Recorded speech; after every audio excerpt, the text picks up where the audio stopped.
আসসালামু আলাইকুম। প্রিয় দর্শক, অন্যমঞ্চের আলাপচারিতায় আপনাদের সকলকে আমন্ত্রণ জানাচ্ছি। মব তৈরি করে চাঁদা আদায় বৈষম্য বিরোধীদের খুব সহজ স্বাভাবিক একটি গুণ। এতদিন এই চাঁদাবাজিতে বৈষম্য বিরোধী আর এনসিপি নেতাদের নাম শোনা যেত। এবার যার নাম শোনা গেল তাতে ভিমরি খাওয়ার অবস্থা হয়েছে। অধ্যাপক ইউনূস 13 আগস্ট মালয়েশিয়া থেকে বাংলাদেশে ল্যান্ড করেই শুনলেন তারই এক সহকর্মী মব তৈরি করে চাঁদাবাজির মূল পরিকল্পনাকারী। সোশ্যাল মিডিয়ার কল্যাণে অধ্যাপক ইউনূসের মতো সারা দেশের মানুষও জেনে গেছে সাবেক এমপি শাম্মী আহমেদের গুলশানের বাসায় মব তৈরি করে কোটি টাকা চাঁদায় চাওয়ার মূল পরিকল্পনাকারী ছিলেন উপদেষ্টা আসিফ মাহমুদ সজীব ভুঁইয়া। এমন বিস্ফোরক অভিযোগ তুলেছেন ওই চাঁদাবাজি ঘটনার সরাসরি জড়িত শিক্ষার্থী Jane Alam Apu. Kings party NCP সহযোগী সংগঠন বাংলাদেশ গণতান্ত্রিক ছাত্র সংসদের যুগ্ম আহ্বায়ক অপু গ্রেপ্তার হন 1 আগস্ট।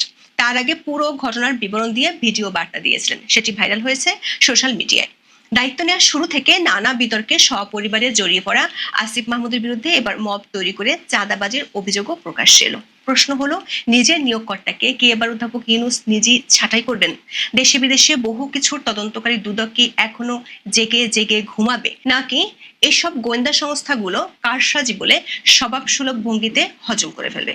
আর উপদেষ্টা আসিফ এই চাঁদাবাজির টাকাগুলো দিয়ে যদি আগামী নির্বাচনে লড়েন, তাহলে অর্থ উপদেষ্টা কি টাকাগুলোকে কালো টাকা হিসেবে গণ্য করবেন? বিস্তারিত জানতে চলুন যাওয়া যাক বিশ্লেষণ। আওয়ামী লীগের বেশিরভাগ নেতা দেশ ছাড়া, কেউ কেউ ঘর ছাড়া, যারা আছেন তাদের চলতে হয় চাঁদা দিয়ে। জুলাইয়ের শেষ দিকে গুলশানে আওয়ামী লীগের সাবেক এমপি শাম্মীর বাসায় 50 লাখ টাকা চাঁদা আনতে গিয়ে হাতে নাতে ধরা পড়ে বৈষম্য বিরোধী নেতারা। গত 1 বছর ধরে বৈষম্য বিরোধী আর এনসিপি নেতাদের চাঁদাবাজির রাম রাজত্ব চলছে। গুলশানের ঘটনায় সেটি প্রকাশের পর আইওয়াসের জন্য বৈষম্য বিরোধীরা সারা দেশে তাদের কমিটি বিলুপ্ত করে, কিন্তু তারপরও সরকার সমর্থক কিংস পার্টির নেতাদের চাঁদাবাজি আর দৌরাত্ম্য থেমে নেই। 13 আগস্ট রাতে সামাজিক মাধ্যমে ছড়িয়ে পড়া একটি ভিডিও থেকে বোঝা গেল এর আসল হেতু। কারণ এসব চাঁদাবাজির পেছনে আছে রাঘব বোয়াল, যারা একেবারে অধ্যাপক ইউনূসের নিয়োগকর্তা বলে পরিচিত। অভিযোগ উঠেছে খোদ উপদেষ্টা আসিফ মাহমুদ সজীব ভুঁইয়ার বিরুদ্ধে। এই অভিযোগ তুলেছেন খোদ কিংস পার্টির সহযোগী ছাত্র সংগঠনের এক নেতা, বাংলাদেশ গণতান্ত্রিক ছাত্র সংসদের সাবেক যুগ্ম আহ্বায়ক জানে আলম অপু। তিনি ভিডিও বার্তায় দাবি করেন আসিফের পরিকল্পনাতেই গুলশানের সাবেক এমপি শাম্মী আহমেদের বাসায় চাঁদাবাজি হয়েছিল। ঘটনাক্রমে এর সঙ্গে জড়িয়ে পড়েন অপু। শাম্মীর বাসায় যাওয়ার ঠিক আগে ভোর রাতে গুলশানে ওয়েস্টিন হোটেলের পাশে বিনা প্রটোকলে গিয়েছিলেন আসিফ মাহমুদ। তিনি অপু সহ অন্যদের সব পরিকল্পনা বুঝিয়ে দিয়ে একটি মোটর সাইকেলে চড়ে ঘটনাস্থল ত্যাগ করেন। এই সময় একটি সিসিটিভি ফুটেজও প্রকাশ করেন অপু। সংরক্ষিত আসনে আওয়ামী লীগের সাবেক এমপি শাম্মী আহমেদের গুলশানের বাসায় 17 জুলাই সকালে হানা দেয় শিক্ষার্থীদের একটি মব। এর নেতৃত্বে ছিলেন বৈষম্য বিরোধী ছাত্র আন্দোলনের সম্মিলিত বেসরকারি বিশ্ববিদ্যালয় শাখার ভারপ্রাপ্ত আহ্বায়ক আব্দুর রাজ্জাক রিয়াদ। এ সময় স্বামীকে বাসায় পাওয়া যায়নি, তবে তার স্বামীর কাছে 50 লাখ টাকা চাঁদা দাবি করেন রিয়াদ। পরে তাৎক্ষণিকভাবে 10 লাখ টাকা দেন সাবেক এমপি স্বামী। এরপর বাকি টাকা আদায়ে চাপ দিলে ঘটনাটি প্রকাশ হয়ে যায়। এরপর 26 জুলাই রিয়াদ সহ 5 জনকে গ্রেপ্তার করে পুলিশ। প্রায় 1 সপ্তাহ পর গোয়েন্দা পুলিশের হাতে গ্রেপ্তার হন মামলার অন্যতম আসামি অপু। তবে গ্রেপ্তারের আগে পুরো ঘটনার বিবরণ তুলে ধরে একটি ভিডিও তৈরি করেছিলেন অপু। বন্ধুদের বলেছিলেন গ্রেপ্তার হওয়ার পর সেটি যেন অনলাইনে প্রকাশ করা হয়। অবশেষে 13 আগস্ট সোশ্যাল মিডিয়ায় ভাইরাল হয়েছে ভিডিওটি। অপু দাবি করেন 17 জুলাই শাম্মী আহমেদের বাসায় হানা দেওয়ার কিছু আগে অভিযান তদারক করতে গুলশানের সরকারি কোনো প্রোটোকল ছাড়াই হাজির হন উপদেষ্টা আসিফ মাহমুদ। এমনকি তিনি অপুর সঙ্গেও কথা বলেন। সবকিছু বুঝিয়ে দেওয়ার পর হেলমেট মাথায় একটি মোটর সাইকেলে চড়ে ঘটনাস্থল ত্যাগ করেন। এরপরে সাবেক এমপির বাসায় রিয়াদের নেতৃত্বে হানা দেয় একদল ছাত্রের মব। এই অভিযানের বিষয়টি স্থানীয় পুলিশকে জানানো হয়েছিল বলে দাবি করেছেন অপু। ভিডিওতে তিনি বলেন, সকালের অভিযানে বাসাটিতে তন্ন তন্ন করে তল্লাশি চালানো হয়। সে সময় স্বামীকে পাওয়া না গেলেও বিভিন্ন নমুনা থেকে বোঝা যাচ্ছিল তিনি সেখানে ছিলেন। অপুর সন্দেহ, চাঁদা নেওয়ার জন্যই পরিকল্পিতভাবে আগে থেকে কেউ অভিযানের তথ্য ফাঁস করেছিলেন। এজন্যই পালাতে সক্ষম হন স্বামী। বাসার তল্লাশির পরে শুরু হয় আসল নাটক। পুলিশ ও শিক্ষার্থীদের চলে যেতে বলে রিয়াদ। এরপর অপুকে নিয়ে তিনি আবার স্বামীর বাসায় যান। সাবেক এমপির কাছে দাবি করেন 1 কোটি টাকা। ভিডিওতে অপু বলেন, এভাবে চাঁদা যাওয়ার ঘটনায় তিনি বিস্মিত হয়ে পড়েন, কিন্তু সাবেক এমপি স্বামীর সঙ্গে দর কষাকষি চালিয়ে যান রিয়াদ। এক পর্যায়ে 50 লাখ টাকায় সমঝোতা হয়। তাৎক্ষণিকভাবে দেওয়া হয় 10 লাখ টাকা। কথা ছিল 2 দিন পরে আরো 40 লাখ দেওয়া হবে। বাসা থেকে বেরিয়ে অপু চাঁদাবাজি নিয়ে ক্ষোভ জানালে রিয়াদ বলেন 1 কোটি টাকা আদায়ের নির্দেশটি দিয়েছেন চক্রের মূল নেতা উপদেষ্টা আসিফ মাহমুদ। 35 মিনিটের ভিডিওতে আসিফের আকস্মিক প্রতিপত্তি ও বিত্তপ্রয়োগের বেশ কিছু উদাহরণ তুলে ধরেন অপু। এমনকি ঢাকায় আসিফের পাশাপাশি হান্নান মাসুদের মতো শীর্ষ এনসিপি নেতারাও মবের মাধ্যমে চাঁদাবাজিতে নেতৃত্ব দিচ্ছেন বলেও দাবি করেন তিনি। প্রতিটি ঘটনার প্রমাণ রয়েছে দাবি করে চ্যালেঞ্জ ছুড়ে দেন অপু। টাকা নেওয়ার সময় সিসিটিভি ফুটেজ সম্পর্কে বলেন যে 2.5 মিনিটের ভিডিও ভাইরাল করে রাতারাতি ভিলেন বানানো হলো। তাদের কাছে চ্যালেঞ্জ, সৎ সাহস থাকলে আগের রাতের সিসিটিভি ফুটেজ প্রকাশ করেন, দেখি কে ফোন করছেন, কার ফোনে স্বামী ওই বাসা থেকে বের হয়েছেন, যে আইনশৃঙ্খলা বাহিনীর সঙ্গে অভিযানে গেলাম সেখানে আমাদের মধ্যে কি কথা হয়েছিল সেগুলো প্রকাশ করুন। জানে আলম অপুকে 1 আগস্ট রাজধানীর ওয়ারি থেকে গ্রেপ্তার করে গোয়েন্দা পুলিশ। এর আগে 26শে জুলাই তাকে সংগঠন থেকে বহিষ্কারের কথা জানায় গণতান্ত্রিক ছাত্র সংসদ। সে সময় ফেসবুকে এক পোস্টে অপু লেখেন, প্রথমত আমি গ্রেপ্তার হইনি, দ্বিতীয়ত আমি কোথাও চাঁদাবাজিও করি নাই, আজকের গুলশানের ঘটনায় আমি কোনোভাবেই জড়িত ছিলাম না। গুলশানের প্রকৃত ঘটনা সবার সামনে তুলে ধরার কথাও সে সময় জানিয়েছিলেন অপু। দর্শক, অপুর অভিযোগকে ফেলে দেওয়ার সুযোগ নেই। গত মার্চ থেকে প্রতি মাসে দেশের কোনো না কোনো জায়গায় এনসিপি থেকে পদত্যাগের খবর আসে। অভিযোগ দলীয় নেতাদের চাঁদাবাজি। আবার উপদেষ্টা আসিফ মাহমুদের বিরুদ্ধে এরই মধ্যে অভিযোগ আর কেলেঙ্কারি প্রমাণের পাহাড় জমেছে। প্রশ্ন হলো, একের পর এক গুরুতর অভিযোগ ওঠার পরেও কি করে বহাল তবিয়তে ক্ষমতার চেয়ারে আছেন উপদেষ্টা আসিফ মাহমুদ সচিব ভূঁইয়া। যুব ক্রীড়া উপদেষ্টা হিসেবে নিয়োগ হওয়ার পর 2024 সালের 11 আগস্ট সচিবালয়ের প্রথম অফিস করেন আসিফ মাহমুদ। চেয়ারে বসে বড় গলায় তিনি সাংবাদিকদের বলেছিলেন, পুরো দেশের সিস্টেম বদলে দিতে চান, দুর্নীতিকে শেষ করে দিবেন। এরপর 16 আগস্ট শ্রম ও কর্মসংস্থান মন্ত্রণালয়ের উপদেষ্টারও দায়িত্ব পান আসিফ মাহমুদ। ওই মন্ত্রণালয় তার হাতে ছিল 10 নভেম্বর পর্যন্ত। দায়িত্ব পুনর্বণ্টনের পর 10 নভেম্বর তিনি হয়ে যান স্থানীয় সরকার, পল্লী উন্নয়ন ও সমবায় মন্ত্রণালয়ের উপদেষ্টা। একই সঙ্গে আছেন যুব ক্রীড়া উপদেষ্টার দায়িত্ব। ছাত্র থেকে রাতারাতি সরকার উপদেষ্টা বনে যাওয়া আসিফ মাহমুদের প্রভাব ও দূরত্ব বাড়তে সময় লাগেনি। কেবল তিনি নন, পরিবারের সদস্যদের বিরুদ্ধেও নিয়মিত বিরোধিতা আসছে গুরুতর অভিযোগ। তার বাবার দাপটে ত্রাসের রাজত্ব কায়েম হয়েছে কুমিল্লার মুরাদনগরে। ক্ষমতার চেয়ারে বসার প্রথম দিন দুর্নীতির সিস্টেম বদলে দেওয়ার ঘোষণা দেয়া আসিফের হেলিকপ্টারে চড়ে কম্বল বিতরণের বিলাস ব্যাপক সমালোচনার জন্ম দেয় 4 মাসের মধ্যে। গত বছরের 17 নভেম্বর প্রকল্প বাস্তবায়নের ক্ষেত্রে সব ধরনের দুর্নীতি ও স্বজনপ্রীতি বন্ধ করতে কর্মকর্তাদের নির্দেশ দেন স্থানীয় সরকার উপদেষ্টা। এর 5 মাস পরে খবর বের হয় কুমিল্লা এলজিডির ঠিকাদারি লাইসেন্স নিয়েছেন আসিফের বাবা বিল্লাল হোসেন। বিষয়টি নিয়ে আলোচনা সমালোচনার মুখে বাতিল করা হয় সেই লাইসেন্স। অন্যদিকে আসিফের পিএস মোয়াজ্জেম হোসেনের বিরুদ্ধেও দুর্নীতির মাধ্যমে প্রায় 400 কোটি টাকা আয়ের অভিযোগ ওঠে। মোয়াজ্জেমকে পরে অব্যাহতি দেওয়া হলেও তার বিরুদ্ধে তদন্ত চলছে দুদকে। তার বিদেশে যাওয়ার নিষেধাজ্ঞা এবং এনআইজি ব্যবহার বন্ধে নিষেধাজ্ঞাও দেওয়া হয়েছে। সম্প্রতি বাংলা ভিশনের অনুসন্ধানে ক্ষমতার পট পরিবর্তনের 1.5 মাসের মধ্যে মুরাদনগরে আসিফের বাবার দৌরত্বের ভয়ঙ্কর একটি ঘটনা তুলে ধরা হয়। 2024 সালের 17 সেপ্টেম্বর স্থানীয় আকুবপুর ইয়াকুব আলী ভূঁইয়া পাবলিক উচ্চ বিদ্যালয়ের ভারপ্রাপ্ত প্রধান শিক্ষক শিখা রানীকে মবের মাধ্যমে অপসারণের নেতৃত্ব দেন আসিফের বাবা। শিখা রানীকে নির্যাতনের ঘটনা সে সময় ছড়িয়ে পড়েছিল সামাজিক যোগাযোগ মাধ্যমে। এরপর নিজেই প্রধান শিক্ষকের চেয়ার দখল করেন বিলাল হোসেন। দর্শক, গত বছরের 25শে ডিসেম্বর দিনাজপুরে এক সমাবেশে আসিফ মাহমুদ সবাইকে আল্লাহর ওয়াস্তে দুর্নীতি, চাঁদাবাজি ও দখলদারিত্ব থেকে দূরে থাকার আহ্বান জানিয়েছিলেন। প্রশ্ন হলো, গুলশানের ঘটনা ফাঁস হওয়ার পর আসিফকে কিভাবে সামলাবেন অধ্যাপক ইউনূস? অন্তর্বর্তী সরকার প্রধান উপদেষ্টা কি তার নিয়োগকর্তাদের দুর্নীতি হ্রাস টানতে মনোযোগী হবেন, নাকি ডক্টর মোহাম্মদ ইউনূসকে প্রধান উপদেষ্টা করার ক্ষেত্রে গুরুত্বপূর্ণ ভূমিকা রাখার প্রতিদান হিসেবে সুদে আসলে দিয়ে যাবেন? এখন এ পর্যন্ত একটি ঘরোয়া আড্ডায় একজন বিশ্ববিখ্যাত আইনজীবী এবং আরেকটি বিশ্বখ্যাত সংবাদ সংস্থার সাবেক পলিটিক্যাল অ্যানালিস্ট, এ দুজনার সঙ্গে আমার আলাপ। আমাকে নিয়ে গেলেন সেখানে আর এক ব্যক্তি। কুশল বিনিময়ের পরেই প্রথম জিজ্ঞেস করলেন যে হুইজ শেখ হাসিনা। আমি তো কিছুটা অপ্রস্তুত যে শেখ হাসিনাকে এটা কি ওনারা জানেন না। তাই আমি বললাম যে স্বাধীন সার্বভৌম একটা দেশ আছে, বাংলাদেশ নাম, এই বাংলাদেশের নাগরিক তিনি। দ্বিতীয় প্রশ্ন করলেন, what is her legal status, তার আইনগত স্ট্যাটাসটা কি? আমি বললাম তিনি বাংলাদেশের নির্বাচিত প্রধানমন্ত্রী। দ্বিতীয় প্রশ্ন হল, বাংলাদেশের নির্বাহী প্রধান তো একজন ইন্টারিম গভর্নমেন্টের প্রধান, Nobel laureate doctor Mohammad Yunus. তো একটা দেশে কি 2জন নির্বাহী প্রধান থাকতে পারে কিনা? তাদের এই প্রশ্নের জবাবে আমি বললাম যে বাংলাদেশের লিগালি ইলেক্টেড যে প্রসেস, যেটা কনস্টিটিউশনের আওতায় হয়, সেই প্রসেসের মধ্য থেকে শেখ হাসিনা প্রধানমন্ত্রী নির্বাচিত হয়েছেন এবং বাংলাদেশের সংবিধানের 55 অনুচ্ছেদ থেকে 57 অনুচ্ছেদের বিষয়গুলি তাদেরকে আমি পড়ে শোনালাম। সেখানে কিভাবে সরকার গঠন হবে, সরকার প্রধান কে হবেন, সরকার প্রধানের পদ অর্থাৎ প্রধানমন্ত্রীর পদ কিভাবে শূন্য হয়, সে বিষয়গুলি তাদের ব্যাখ্যা করলাম। দ্বিতীয় কোশ্চেন ছিল আমাকে যে in that case under what legal status Nobel laureate Dr. Muhammad Yunus is performing the executive function of the government. আমার কাছে তাদের এই যে প্রশ্নটা ছিল যে তাহলে কোন আইনের আওতায়, কোন আইনের অধীনে নোবেল লরিয়েট ডক্টর ইউনুস বাংলাদেশের নির্বাহী কাজ চালাচ্ছেন।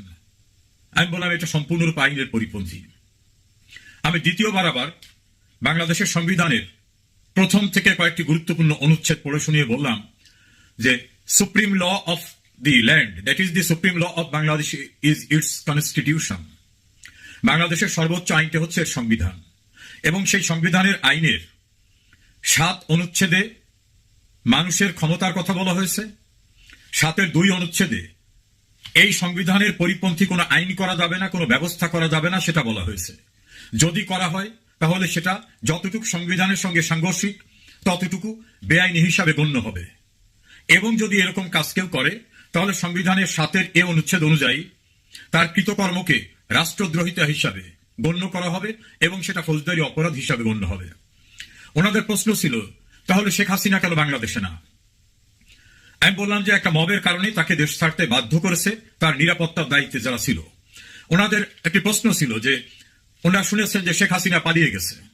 আমি বললাম যে এটা রং ইনফরমেশন, শেখ হাসিনা পালিয়ে যান নাই।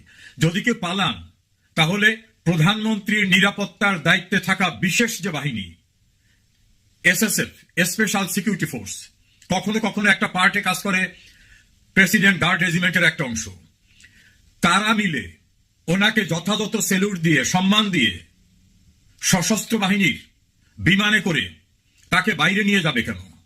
উনি যদি পদত্যাগী করেন আর প্রধানমন্ত্রী না থাকেন তাহলে ওনার নিরাপত্তা কেন প্রধানমন্ত্রীর নিরাপত্তার জন্য যে বিশেষ বাহিনী তারা দেবে? বাংলাদেশে তো আরো সাবেক প্রধানমন্ত্রী ছিলেন, সাবেক রাষ্ট্রপতি ছিলেন, তাদের তো দেন না। তাদের তো কেউ বিদেশে যাওয়া বা দেশের ভিতরে চলার ক্ষেত্রে তো প্রধানমন্ত্রীর জন্য যে যানবাহন, আকাশযান যদি ধরি মিলিটারি, এইটা তো তাদের দেওয়া হয় না। আমি আরো ক্লিয়ার করলাম যে হঠাৎ করে একটি মবের কারণে তার লাইফ সিকিউরিটি যখন কোয়েশ্চেনেবল হয়ে গেল, লাইফ থ্রেট, তখন তার জীবনের নিরাপত্তার দায়িত্বে নিয়োজিত ব্যক্তিরা প্রধানমন্ত্রী হিসাবে তাকে সম্মানের সঙ্গে প্রধানমন্ত্রী যে গাড়িতে চলতেন সেই গাড়িতে এয়ারপোর্টে নিয়ে সেখান থেকে সশস্ত্র বাহিনীর বিমানে এবং ওই নিরাপত্তা সহ তাকে দেশের বাইরে নিয়ে এসে রাখা হয়েছে। তিনি সেখানেও কোনোভাবেই সাবেক প্রধানমন্ত্রী হিসাবে ট্রিটেড হননি, তিনি সেখানে অন্য কোনোভাবে ট্রিটেড হয়েছেন এই কথাটা কোনো জায়গার থেকে আসেনি। ওনারা বললেন যে we came to learn that she has resigned. আমি বললাম না, তিনি রিজাইন দিয়েছেন। এটা বাংলাদেশের যিনি প্রেসিডেন্ট তাকে একটা ইন্টারভিউ নিয়েছিলেন বাংলাদেশের one of the famous journalist, মানব জমিনের প্রধান সম্পাদক মতিউর রহমান চৌধুরী, তিনি জিজ্ঞাসা করেছিলেন রাষ্ট্রপতি শাহাবুদ্দিনকে। তিনি বলেছেন আমার কাছে প্রধানমন্ত্রীর কোনো পদত্যাগ পত্র নাই। সাইমালটেনিয়াসলি প্রধানমন্ত্রী ভারতে অবস্থান করা অবস্থায় তার একটি বক্তব্যে বলছেন আমি রিজাইন দেইনি, I am very much prime minister. এই দুটো সমন্বয় করে ওনাদের বললাম এবং ওনারা একটু চেকও করলেন। কয়েক মিনিট আমাকে অপেক্ষমান রেখে তারা চেক করলেন, চেক করে দেখলেন যে আমার এই তথ্যটা সঠিক আছে। প্রধানমন্ত্রী দাবি করছেন যে শি হ্যাজ নট রিজাইন, রাষ্ট্রপতিও বলছেন তার কাছে প্রধানমন্ত্রীর পদত্যাগ পত্র নেই। তখন আমি ক্লিয়ার করলাম যে she is very much prime minister. Then question was put to me, তার পলিটিক্যাল স্ট্যাটাস কি? আমি বললাম উনি হচ্ছেন একমাত্র পলিটিক্যাল লিডার যিনি একটি দলকে 44 বছর নেতৃত্ব দিচ্ছেন 1981 সাল থেকে। আমাদের ইন্ডিয়ান সাবকন্টিনেন্টে, ভারত উপমহাদেশে তো দূরের কথা, পৃথিবীর অন্য কোনো দেশে এত দীর্ঘ সময় কোনো রাজনৈতিক দলের প্রধান হিসেবে কেউ দায়িত্ব পালন করেছেন বলে আমার জানা নেই। এবং আমি বললাম যে ওনার রাজনৈতিক জীবন স্টুডেন্ট লাইফ থেকে, সেই হিসাব যদি করি তাহলে পৃথিবীর এই মুহূর্তে যারা রাজনীতিতে সক্রিয় আছেন তার চেয়ে সিনিয়র পলিটিশিয়ান অন্য কেউ নাই। বয়সে নয়, পলিটিক্সের লেন্থ অফ পলিটিক্যাল অ্যাক্টিভিটিস, এবং পলিটিক্যালি তিনি এখনো অ্যাক্টিভ। দেন কোশ্চেন ওয়াজ তাহলে কি তিনি উনি পদ ছাড়েন না? আমি বাংলাদেশের আওয়ামী লীগের কাউন্সিলের প্রভিশনটা উল্লেখ করলাম যে সেখানে ওপেন করে দেওয়া হয় যে প্রেসিডেন্ট পদে, সেক্রেটারি পদে কেউ প্রার্থী কিনা, প্রস্তাব আসে, সমর্থন আসে। এমনকি উনি একটি কাউন্সিলে বলছিলেন যে আমি আর থাকতে চাই না, কিন্তু ওনার বিকল্প কোনো ক্যান্ডিডেট সভাপতি পদে পাওয়া যায়নি। এভাবে তিনি 41 বছর সভাপতির দায়িত্ব পালন করছেন। সেক্রেটারি জেনারেল সেক্রেটারি চেঞ্জ হয়, সভাপতি পদেও চেঞ্জ হয়, কিন্তু ওনার বিকল্প কোনো প্রার্থী ওনার সমমানের বা ওনার চেয়ে বেটার হবে এরকম কোনো প্রার্থী এখনো আসে নাই, ক্যান্ডিডেটচার কেউ থ্রুও করে নাই। দেন কোশ্চেন, তাহলে উনি দেশে যান না কেন? তা বলেন এই সেই দেশ যে দেশে স্বাধীনতার পরাজিত শত্রুরা বিদেশি সাহায্য নিয়ে ফাউন্ডিং ফাদারকে ব্রুটালি কিল করেছিল। সাবসিকুয়েন্টলি যিনি সামরিক শাসক হয়ে রাষ্ট্রপতি হয়েছিলেন জেনারেল জিয়াউর রহমান, তিনিও খুন হয়েছিলেন। জিয়াউর রহমানের সঙ্গে সম্পৃক্ততায় বিরোধের সঙ্গে আরেক জেনারেল খালেদ মোশাররফ, তিনিও খুন হয়েছিলেন। এরকম ভাবে আমি অনেকগুলো ঘটনা উল্লেখ করলাম, হিস্ট্রিক্যাল যে সকল ঘটনা, যেই দেশে যেমন সুন্দর দেশ, শান্তির দেশ, অনুরূপভাবে আততায়ীর দ্বারা বিভিন্ন সময় হত্যাকাণ্ডের শিকারে পরিণত হওয়ার মতো ঘটনা রয়েছে। Then I narrated the facts, how 19 times attempt was taken to kill Sheikh Hasina. Last 2004 সালের 21 আগস্ট তাকে হত্যার জন্য যে গ্রেনেড নিক্ষেপ করা হয়েছিল এবং সেখানে ফরমার রাষ্ট্রপতির স্ত্রী মারা যান, অন্যরা মারা যান, সে বিষয়গুলো সেখানে উল্লেখ করলাম এবং তার কিছু ডকুমেন্ট দেখালাম। এবং 19টি ঘটনার উল্লেখযোগ্য 3-4টি ঘটনা আমি উল্লেখ করলাম যে এভাবে তাকে হত্যার চেষ্টা করা হয়েছে। কাজে শেখ হাসিনা লাইফ থ্রেটেনিং থাকার কারণে তিনি আপাতত দেশের বাইরে, কিন্তু she is very much prime minister. আমি কাউন্টার প্রশ্ন করলাম যে তোমরা বলো আমাদের দেশের যে সংবিধান, তোমাদের দেশে তো বিধিবিধান আছে, তোমাদের দেশের কোনো আইনে যিনি কোনো ইলেক্টেড কেউ না, যিনি কোনো পার্টিকে রিপ্রেজেন্ট করেন না, তাকে নিয়ে বসিয়ে দিলে কি তিনি কেয়ার স্টারমার্কের পরিবর্তে তিনি কি দেশের প্রাইম মিনিস্টার বা সিমিলার পজিশন হোল্ড করতে পারবেন? ওরা বলল ডেফিনেটলি নট।